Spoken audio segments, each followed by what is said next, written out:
Good morning, students. How are you all? Hope you all are fine and doing well. Myself, Alok, your moral science teacher, and I would like to welcome you in today's class. Dear students, in today's class, we are going to start lesson number 3. So, let's begin the class. So, here the chapter is there, chapter number 3. Before starting the chapter, here starter of the chapter it is given. So let's read what it is given. Our home, the planet Earth, gives us sustenance and holds for us unimaginable wealth. If we spend all of this wealth, what will be left for those who come after us? Taking good care of our home, its waters, its air, its soil, and its millions of plants and animals is a duty that must not be overlooked. Should we not leave for the next generation on earth even more plentiful than the one we received from our forefathers? What it is given here, it is given that our home, the planet Earth, where we are living on Earth. So it is our home. It is giving us sustenance and holds for us un, unimaginable wealth. Lots of wealth are there in this earth. On this earth, lots of things are there. Okay, it is having the, so it holds sustenance and the holds us unimaginable wealth. So many unimaginable wealths are there.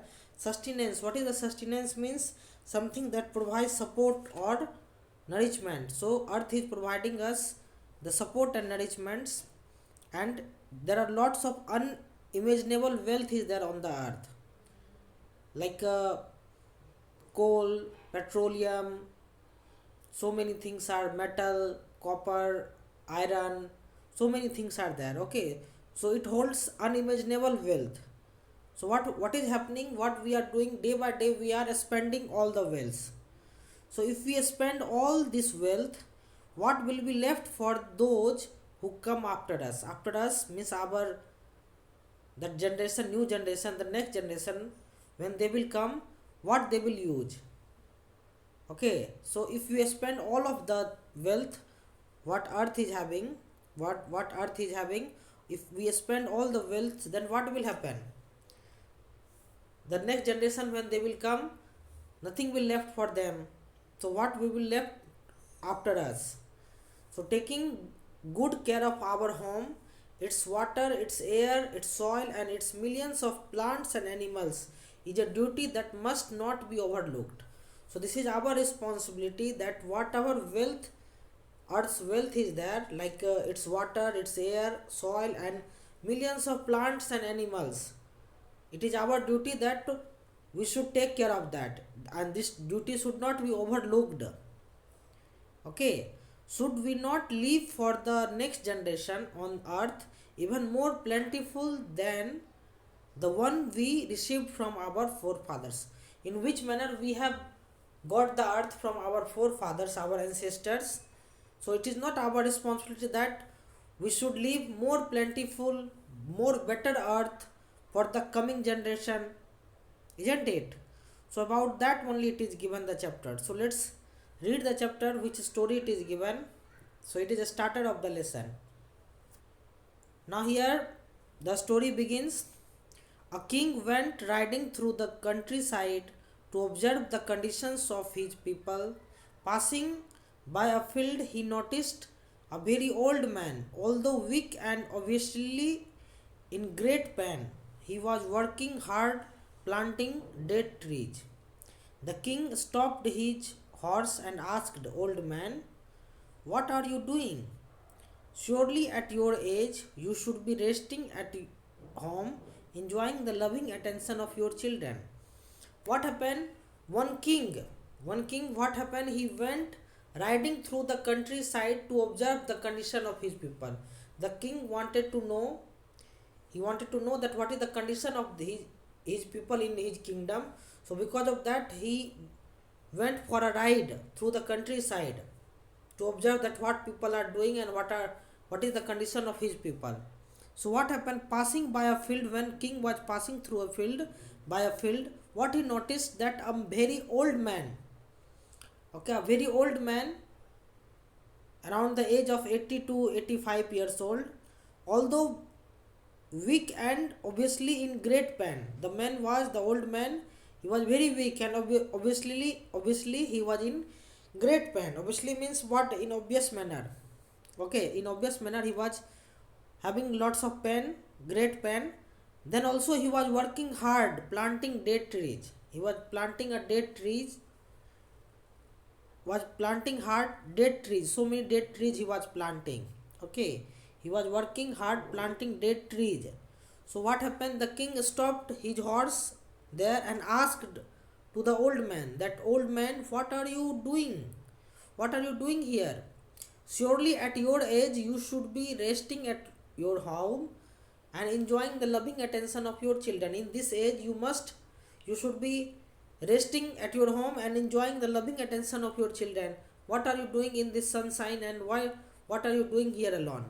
Okay, so king has asked from the old man, and the old man is responding, O great king, answered the old man, I cannot rest, yet I must finish planting this tree. He said that, O great king, I can't take rest. I, can, I cannot take rest. I must finish my planting work, this plantation of this tree. I should complete this work, then I can take rest. Then the king again is asking, how long will it be before they produce fruit for your pleasure? Inquired the king. The king has asked from that old man that for how long it will take to bear the fruit of these date trees. Okay, he inquired there. The tree will not see fruits for at least 20 years, was the answer. The old man has given answer that these trees which I am planting, it will not have fruits uh, at least 20 years. Means for 20 years it is not going to have the fruits. After 20 years it can have the fruits. Okay. Then the king was replying that, what is your haste then? What is the meaning of haste? Meaning of haste is means, what is urgency? Haste means urgency or means hurriness. Why you are so much hurry then? What is your haste then? Means why you are, means what is the urgency to plant the trees now? Surely you will not live to eat the fruits of the trees you are so delightfully planting. Observed the king. King observed and he said that how much delightfully you are planting these date trees. So surely you will not able to eat these fruits because your age is not that much. So at least 20 years it will take time to bear the fruits. So I don't think that you will be alive for 20 years. So why you are planting this tree so much delightfully? The king, that old man, he is replying, you are correct, my master. Replied the old man. Old man said to the king, you are correct, my master. However, my forefathers planted trees whose fruit I have enjoyed all my life. Means whatever plants, whatever fruits trees, my forefathers or my ancestors, they have planted, and in my whole life I have enjoyed those fruits. Okay, it is now my duty to plant for the benefit of the next generation. Now it is my turn that I should plant something for my coming generation. So they would also enjoy the fruits like how I have enjoyed in my whole life. The king was so pleased by the answer that he gave the man a gold coin, because the king was very happy to listen this kind of answer from the old man, and so because of that the king has given a gold coin to the old man as a reward. Okay, then the old man is saying, I thank you, great king, said man smiling. By smiling, the man, old man, he said that I thank you, great king. Just planting the tree was reward enough for me. I am planting this tree. This is the enough reward for me. But now this tree have already borne fruit. Because means already I am planting now only, and this tree borne the fruit. The coin is worth more than what the first harvest would bring. Means if the first harvest, first time the fruit will bring fruit will be here. So how much harvesting cost will be that? So this coin cost is more than that. So it means this tree starts bearing fruit from now only. Okay, so this was the story. What is the moral of this story? Moral of this story is that we should also think and we should also take care of our mother earth, because so many things are there which we must save for our coming generation also. So our coming generation should not blame to us that we have finished all the things, all the valuable things, and we have not left anything for the coming generation. Okay, so we must take care of our earth and we should give in that manner, in better manner, in which manner we have got from our forefathers. Okay, so this is the moral of this story. Now dear students, some questions are there, so we are going to discuss the question and answer of this lesson. Okay, so comprehension, question answer. First question, it is given, for what purpose was the king riding through the countryside? The answer is, the king was riding through the countryside to observe the condition of his people.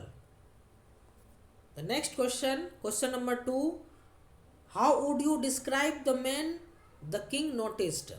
Okay, so the answer is, the man was very old, weak and in great pain. Question number 3, what did the king think the man should be doing? The answer is, the king thought that the man should be resting at his home and enjoying the loving attention of his children. Question number 4. Question number 4, it is given, when did the man think he could rest? The answer is, the man thought that he could rest only after finishing the plantation work of the trees. Question number 5, how long would it take for the dead trees to produce fruit? The answer is, it would take about 20 years for the dead trees to produce fruit. Question number 6, would the man be able to enjoy the fruits of the trees he was planting? The answer is, no. The man would not be able to enjoy the fruits for the trees he was planting. Question number 7, for whom was the man planting the trees? The answer is, the man was planting the trees for the coming generation or for the next generation. Question number 8, what reward did the man expect? The answer is, planting trees was the reward expected by the old man. Means the old man did not want anything, so only planting tree was the reward expected by the old man. Question number 9, I think this is the last question for this. Why did the man say the trees had already borne fruit? The answer is, the man said that the trees had already borne fruit because he received a gold coin by the king, and for him the coin is worth more than the first harvest product. Okay, so this is the question answer we have completed till question number 9. Now here some hard words are there which is used in this story, and some more hard words which is going to come in the quotation. Now here first word, it is that sustenance. Sustenance means something that provides support or nourishment. Next one is that obviously. Obviously means in an obvious or clearly apparent manner. Next one, haste. Haste means urgency or swiftness, means in very hurry. Next one is the essence. What is the essence means? The essence means the true nature of anything. Any true nature of anything, that is called the essence. And embodiment. Embodiment means a physical entity. Embodiment. Okay. So now these are the some hard words which you need to write in your copy, okay, notebook, and write with all the hard words with the meaning and learn nicely. Now the next part is the discussion. Before discussion, one more part is that fill in the blanks. So that is that you will do yourself. Some words are given. So all those words you will use all those words for the fill in the blank. So that you will complete yourself. Now here discussion question is there. Discussion question it is given. What can you and your friends do to care for the planet Earth? Means what you or your friends can do to take care of the plant Earth. How you can take this planet Earth? What would you do to take care of this Mother Earth? Okay. So different answer can be there when we will discuss in the class. So that time we will come to know the exact answer. According to my understanding, what we can do to take care of the planet Earth is that whatever our responsibility is, that we must do our responsibility. Like what is happening, mostly we are living in cities. What happened, we spoil the Mother Earth. How? By throwing the plastic wrappers or the garbage just in open place. Simply we throw. What is happening, wrappers and plastic polythene, it goes here and there with the help of wind, and due to that the fertility of the soil, fertility of the Mother Earth, it is not good. So first thing we can do, that we must throw the our garbage or plastic wrappers or anything at a proper place in dustbin, and we should not dump that garbage at open place anywhere. We should not throw. A proper place should be there where we are throwing the garbage. Next thing what we can do, we should plant trees. How much possible we can plant, that much tree we should plant, because nowadays what is happening, lots of pollution is there and there is very less trees are there. Day by day we are cutting the trees. So we must plant the trees wherever space is there. We must plant the trees. Okay. And some other things we can do, like because we are knowing that petroleum or the things, it is valuable and it is limit not unlimited. Day by day we are taking out. The day will come when this will get over. So what we should do, we should utilize the things wisely. Okay, like if you need really, that time only we should use the motorcycle or vehicle to go somewhere, or for the short work or to do some small work we should use bicycle, or by walk also we can go. Okay, just for roaming purpose we should not spend the petrol in our bikes. Okay, so these things we can do. And some more other things also you can do is that, like in our house electricity is there, water is there, we should save water and electricity. Because what is happening, many a times what we do, we are thinking that electricity is that, sir, just putting on the fan and leaving the classroom or house by turning on the switch on that fan and the bulbs. We should not do like that. We must save the energy, electricity and even water also. So these are the some works which we can do to save our planet Mother Earth. And when we will discuss these all the things in the class, so further nicely we can understand more. Now here the next part is the memorization. Here a very short quotation it is given. You must memorize this quotation. It is saying, say, nature is its essence, is the embodiment of my name, the maker, the creator. The God is saying that, say that nature in its essence. Nature in essence means, already I have explained you the true nature of anything. The nature in its essence is the embodiment of my name. Okay, it is the means like nature is the that a symbol of God. Okay, we can't see the God, so just nature is like the God. It is an embodiment of my name. God is saying that it is an embodiment, or it is the physical entity of me, the maker, the creator. So we must take care of this. So okay, so this is the quotation. You will learn this quotation. Now our lesson is going to end. So here some assignments are there. You must complete these assignments. So first one, it is there: complete the question and answer of lesson 3 in your book and learn nicely. Next one, it is there: complete the fill in the blanks of lesson 3 in your book. Next one, memorize the quotation of lesson 3, whatever quotation just now we have discussed. Write and learn the hard words of lesson 3. All the hard words which we have discussed, all those hard words, if any extra other hard words are there, that also you can note down in your copy. Write their meaning and learn. So this is all. Okay, thank you everyone. Thanks everyone.